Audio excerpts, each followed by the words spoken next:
Ya continuamos.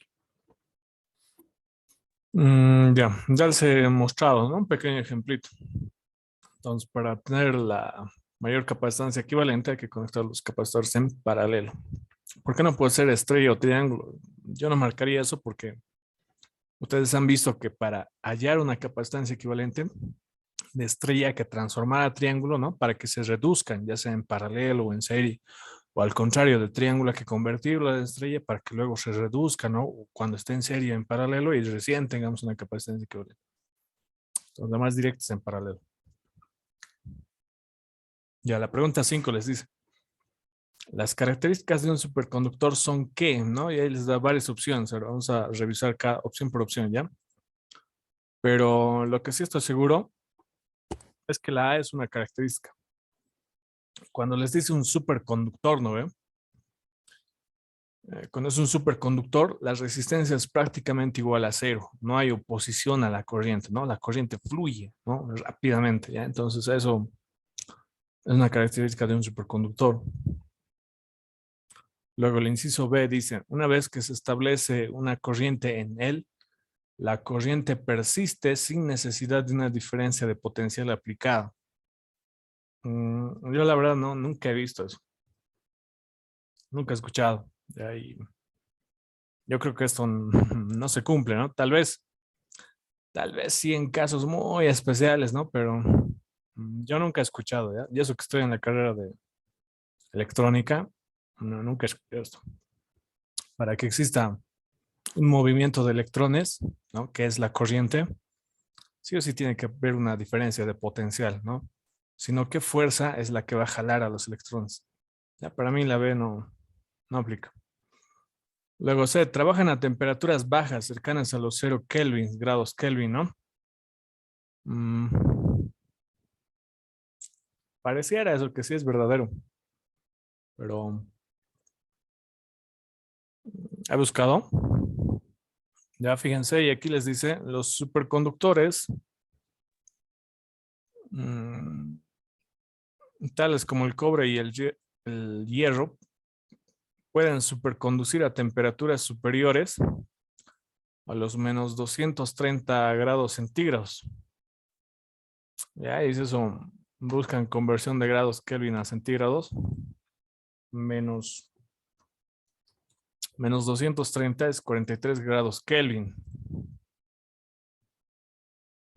Esa parte tendrían que averiguarlo, ¿ya? Pero yo viendo eso, la verdad, no marcaría esa opción.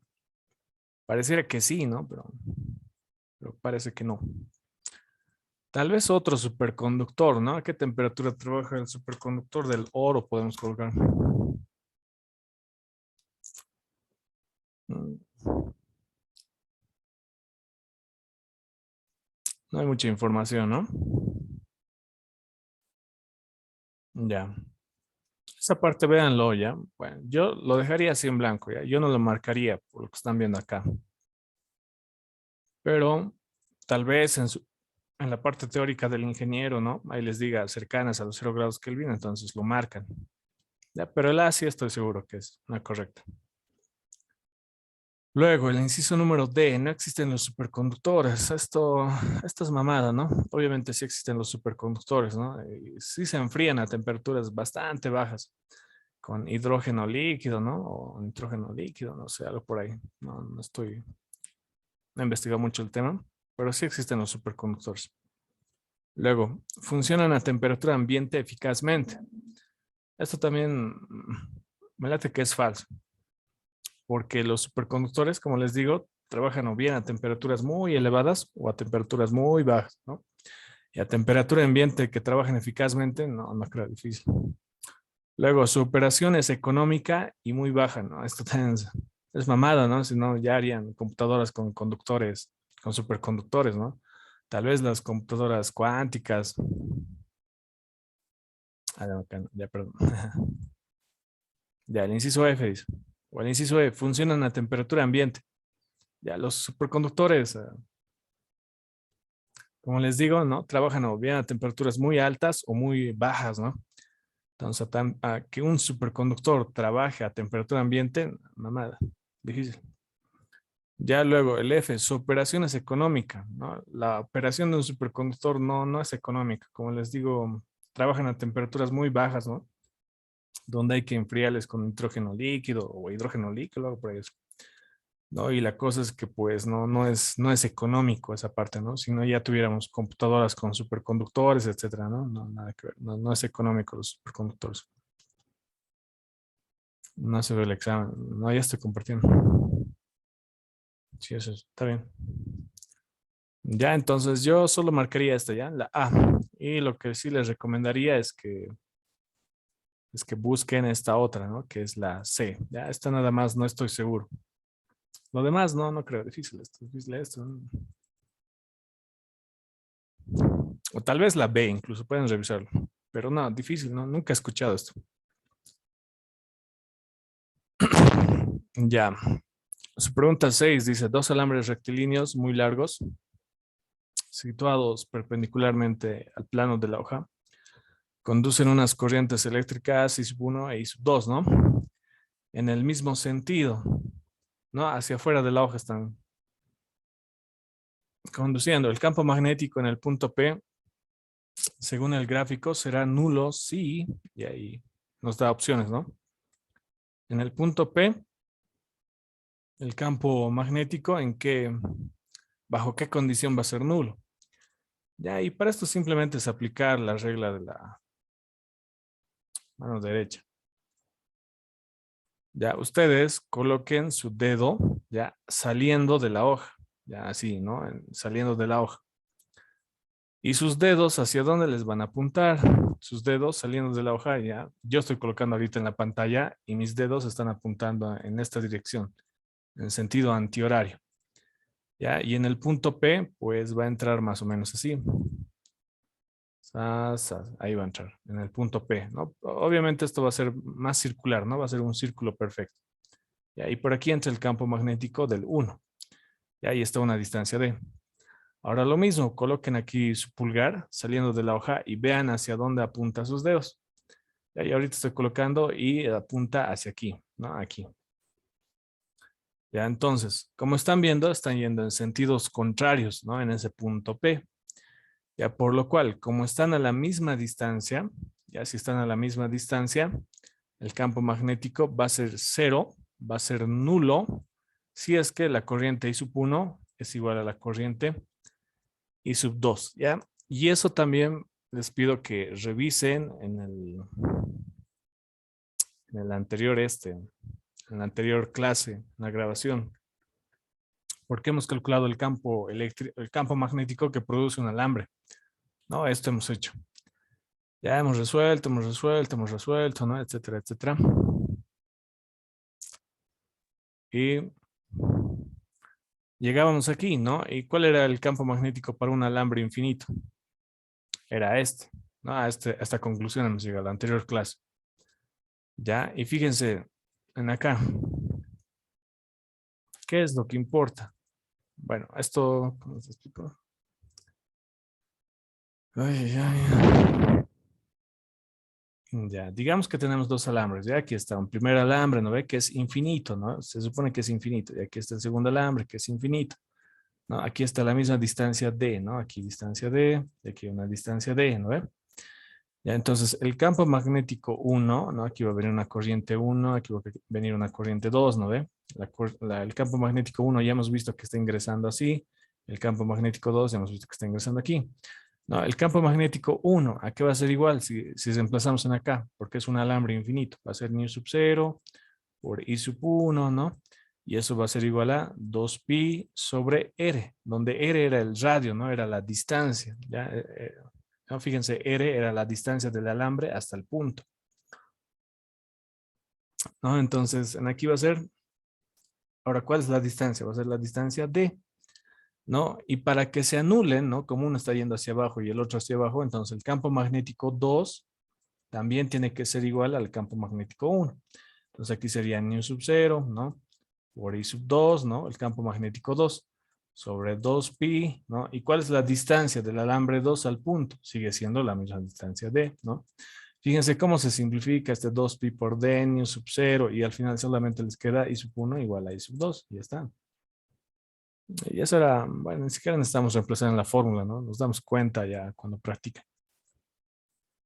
Entonces ahí es, ¿no? Cuando I sub 1 es igual a I sub 2, el campo magnético es nulo, ¿ya? Y eso nada más. Ya, ese era su examen, ¿no? Ahora, lo que sí estamos medio, es lo que es la densidad de corriente, ¿no? Me late que les falta un poquito más. Este ejercicio, este examen, creo que es de hace 2 semestres o hace 3 semestres, creo que es, no me acuerdo. Pero entra también lo que es la densidad de corriente. Es bien interesante. A ver, les dice, calcular la corriente eléctrica total que atraviesa un alambre, corriente total que atraviesa un alambre de cobre cilíndrico de radio A igual a 4 milímetros, si la densidad de corriente varía con una distancia radial desde el eje según la ecuación, ¿no? Y ahí les da la densidad de corriente en dirección y sub z, dice, y eso vale 10 puntos. Ahora en acá, ya sabemos esto, ¿no? La corriente es igual a la densidad, ¿no? Producto escalar, el diferencial de superficie, ¿no? Diferencial de superficie.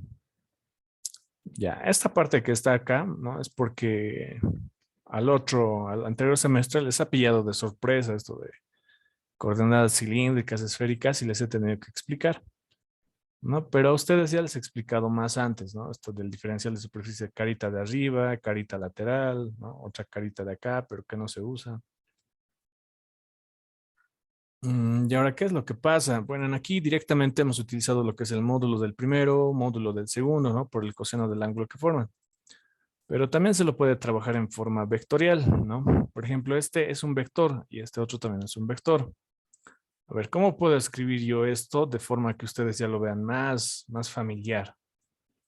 Si estamos trabajando en coordenadas cilíndricas, en función de qué variables se manejan las coordenadas cilíndricas? Se maneja en función del radio, se maneja en función del ángulo y se maneja en función de la altura, ¿no? En coordenadas cilíndricas. Entonces yo este vector J lo puedo colocar de esta manera, ¿no? Solo tiene su componente en Z, entonces en radial es 0, en phi no hay nada, 0. Y en Z ahí solamente tiene su componente que es 1000, ¿no? Sobre R. ¿Ya? Y ese es mi vector J, ese es mi vector densidad de corriente. Amperios sobre área, ¿no? Densidad de corriente. Y ahora yo lo tengo que multiplicar con el diferencial de superficie, ¿no? Diferencial de superficie. Ahora, ¿cuál es el vector diferencial de superficie aquí? Acá ya hemos visto, ¿no? Acá este es el diferencial de superficie en forma radial, ¿no? Porque está saliendo en forma radial. Ahora, cuando estamos viendo la superficie solamente de la carita de arriba, entonces es el diferencial de superficie en Z, ¿no? Y cuando vemos la otra carita, que sería, ¿no? Tiene tres caras, ¿no? Esta cara y la otra cara de acá, ¿no? Eso va a ir, ese va a ser el diferencial de superficie, pero en phi, ¿no? Porque está yendo en dirección del ángulo phi. Ya, entonces, ¿cómo pueden ustedes vectorializar ese diferencial de superficie, ¿no? Ya está facilito ahí. El diferencial de superficie en forma de vector, ¿no?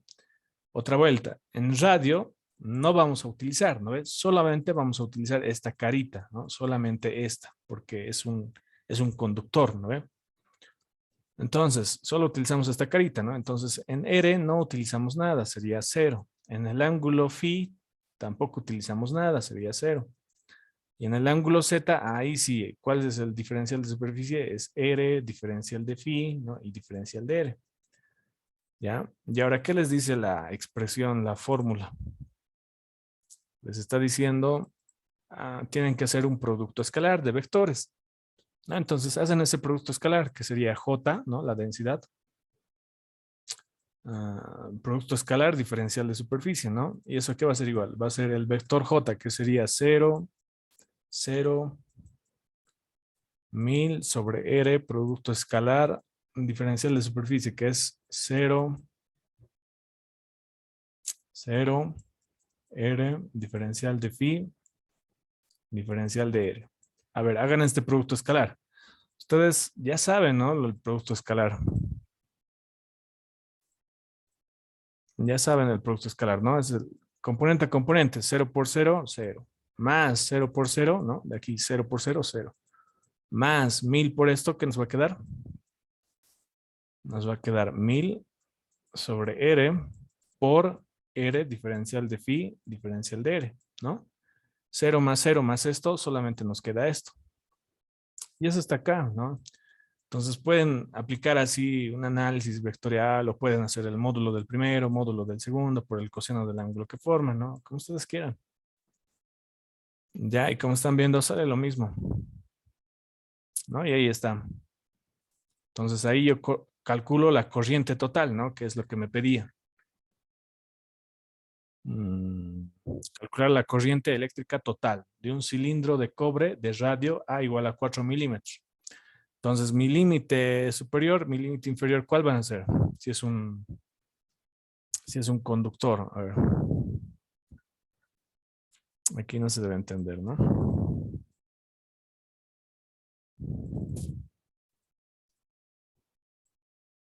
Mm, No va a ser así un conductor de cobre. No, es un cilindro ahí. Entonces, ¿cuál es el radio? Es 4 milímetros. Entonces, respecto del diferencial de R, va a ir desde 0 hasta 4 milímetros, que es 0.004 metros, ¿no? En metros hay que manejar. Y el diferencial de phi va a dar toda la vuelta entera, ¿no? El ángulo phi, el ángulo horizontal. Entonces va a ir desde 0 hasta 2pi, ¿no? Y aquí, como están viendo, este R con este R se simplificaba, este 1000 salía fuera de la integral, ¿no? La integral del diferencial de R solamente era R, límite inferior 0, límite superior 0.04, ¿no? Y eso es 0.004, ¿no? Y eso ya está aquí, ¿no? Luego la integral del diferencial de phi va a ser phi, límite inferior 0, límite superior 2pi, ¿no? Y eso va a ser 2pi, ¿no? Y eso 2pi está aquí. Si multiplican esto por esto, les va a dar 4, ¿no? Y luego finalmente 4 por 2, 8 y 8 por pi, que es 3.1416, les va a dar 25.13 amperios, ¿no? Y esa sería la corriente total, ¿no? Que circula por este conductor. Ya, ¿no? Ahora hay otro ejercicio. Mm,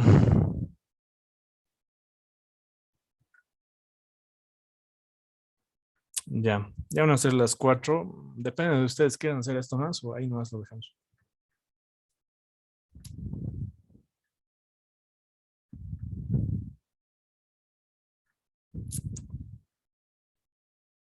Esto no creo que entre, ya, está difícil que hayan hecho.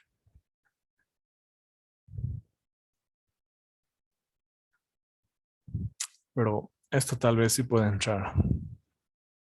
Pero creo que es parecido, ¿no? Lo que hemos hecho ahorita. Depende de ustedes. Si quieren, seguimos. Si es que no, hasta ahí nomás, pues ya hemos resuelto el examen. Y Oxy nos va a enviar este último examen que nos está mostrando. Sí, les voy a enviar, pero difícil que... Bueno, les voy a enviar. ¿No? Ustedes traten de verlo, ¿no? Ya. Entonces, como les voy a enviar esto, entonces yo creo que hasta aquí nomás quedamos. ¿Ya? Una duda, que en el primer ejercicio que hizo del examen, en la parte en que ya tenía un logaritmo, dijo que teníamos que obviar el 5 no, el 10 a la menos 3. ¿Por qué esa parte? Un poco confundida. Eso, Ah, ya. sí. Es por esto. Bueno, de aquí la integral les va a salir el logaritmo de R, ¿no? Límite inferior va a ser 2 por 10 a la menos 3, y aquí va a ser 2, no, aquí va a ser este. 5 por 10 a la menos 3, ¿no? Entonces aquí va a ser logaritmo natural del límite superior, que sería 5 por 10 a la menos 3. Luego va a ser menos logaritmo de 2 por 10 a la menos 3, ¿no? Ahora, el logaritmo de una suma es el logaritmo de una división, ¿no? Entonces, va a ser 5 por 10 a la menos 3 dividido entre 2 por 10 a la menos 3. Ah, Pero ya, se ya. obvia, se simplifica, ¿no? Ya. ¿Alguien más? ¿Alguna pregunta? ¿Algo? Su examen tal vez sea mañana, no sé. A ver, nos preguntan. Perdón, una pregunta. ¿El ingeniero alguna vez postergó el parcial? Sí, sí posterga, pero lo malo es que ahorita, como están viendo, estamos 29 de mayo, ¿no?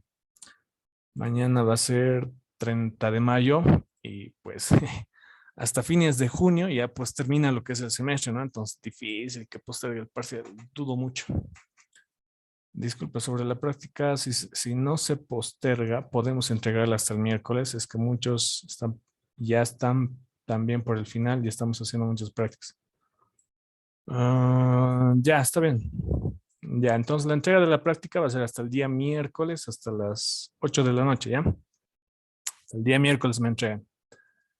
Vayan y resuelvan otra vuelta el examen y pues que les vaya bien, suerte. ¿Alguna otra pregunta? Creo que también postergaron el inicio de clases. Eso no sé. Eso sí, si le vas a decir eso al Inge, le tienes que mostrar el circular, ¿no ve? Mandan uno de este decanato, de este rectorado.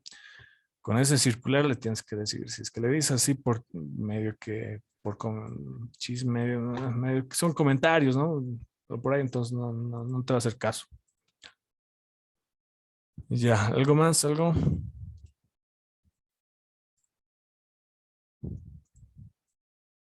Ya, hasta aquí estamos quedando, ¿ya? Nos vemos el día miércoles.